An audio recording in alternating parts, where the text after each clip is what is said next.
Hello, আসসালামু আলাইকুম। আমি আসমা দেওয়ান, 320 ব্যাচের একজন স্টুডেন্ট। আমি আজকে আলোচনা করব ইউরিনারি সিস্টেম নিয়ে।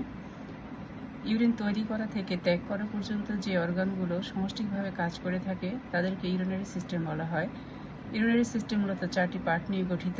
এক, a pair of kidney, a pair of ureters, urinary bladder এবং ইউরেথ্রা। কিডনি মূলত মেরুদণ্ড প্রাণীদের রেচনতন্ত্রের প্রধান অঙ্গ হিসেবে কাজ করে। কিডনি শরীরের বজ্র পদার্থ অপসারণ করতে সহায়তা করে। কিডনির অবস্থান আমাদের পাজরের ঠিক নিচেই এবং ডান কিডনি বাম কিডনি থেকে কিছুটা নিচে অবস্থিত। এটি দেখতে শিমের বিচির মতো গাঢ় বেগুনি রঙের।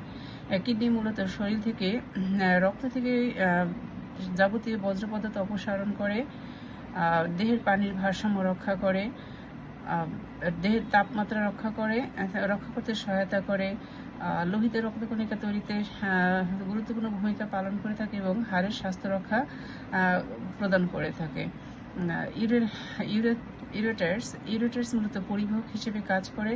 ইউরেটার্স কিডনিতে তৈরিকৃত মূত্রকে পরিবহন করে ইউরিনারি ব্লাডারে নিয়ে যায়। এটা সংকোচন প্রসারের মাধ্যমেই ইউরিনকে নিচের দিকে নামিয়ে আনে। ইউরিনারি ব্লাডার মূলত মাংসবহুল ত্রিকোণাকার থলি।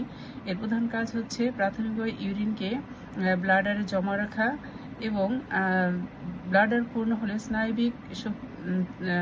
স্নায়বিক সংকেতের মাধ্যমে ইউরিনকে দেহ থেকে বের করে দেওয়া।